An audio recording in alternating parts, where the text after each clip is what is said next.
Yes, come in, I will give you shelter from the storm. What more could I offer you as a fellow Raptors fan?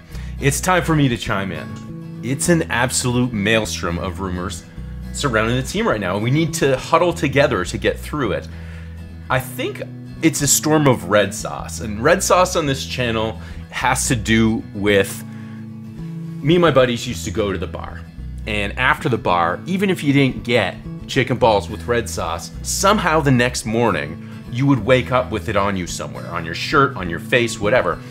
That's like the NBA trade rumors.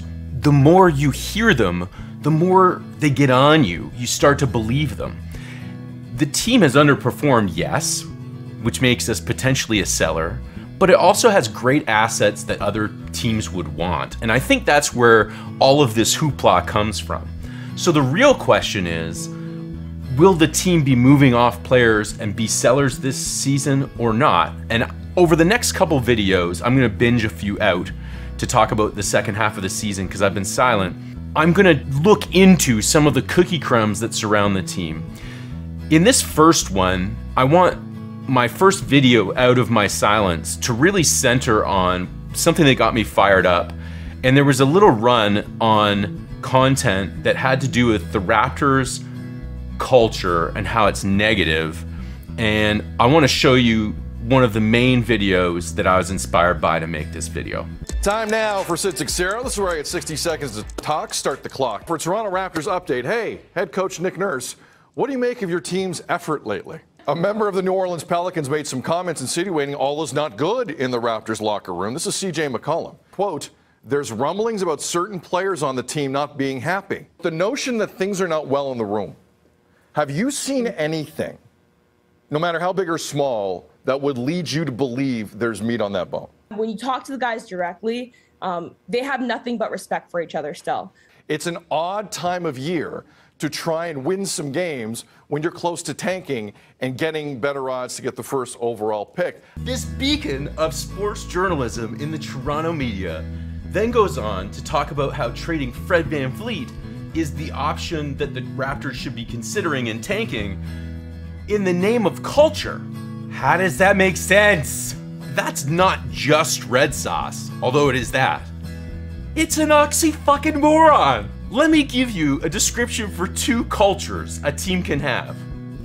Lose on purpose, or develop, and if you deserve it while developing, you make the fucking play-in or the playoffs or hoist a fucking Larry. This team has ring bearers on it, and you've just suggested removing one for a pick in the name of winning culture? I'm sorry, but I gotta put Sid in the realm of Stephen A at this point. It's blowhard bullshit gaslighting, and it's from someone that gives me the impression they no longer watch full basketball games. Because anyone watching this team knows that we have legitimate threats on the team. In other words, we have desirable assets. But does that mean we want to part with those assets just because this year we're not going to win the Larry? Our whole MO is development. Culture is one of the things you're developing. And we already have it. It's present. It's there in spades. Even Savannah Hamilton basically told him that, but he just ignored her. According to League insider Brian Windhorst, talking to the Raptors about getting one of their main assets, and we have a lot of them, is like getting water from a stone. They're just not gonna do it unless you give up something major. That's not because the Raptors don't want to win a championship. It's because they think they're on the path to doing that already. So don't expect any seismic trades. I expect us to keep looking for that player that's like the Saban Lee or the Joe Wieskamp or Armani Brooks that they've been kind of tinkering with over the last 2 years. They're really giving time on the court to these guys, whether it's at the 905 or the NBA level, to find that piece. They really want something that those players have in common, but it needs to shine. We're really seeing that most recently with Malachi. So know this, if you're buying into the narrative of the culture thing, it's red sauce, it's hogwash, it's oxymoron when it comes to culture. Is Fred VanVleet never gonna get traded? I don't know. But if he does get traded, it won't be for the purpose of improving team culture. Thanks for all your support.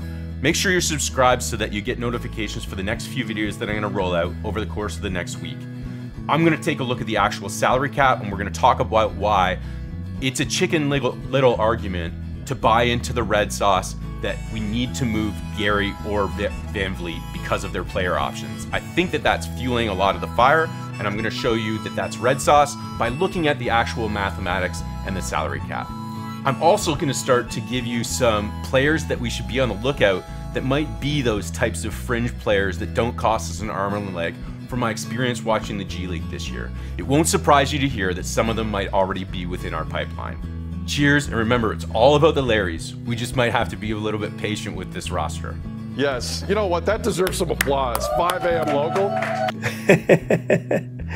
This is Chef's Kiss approved. Mwah!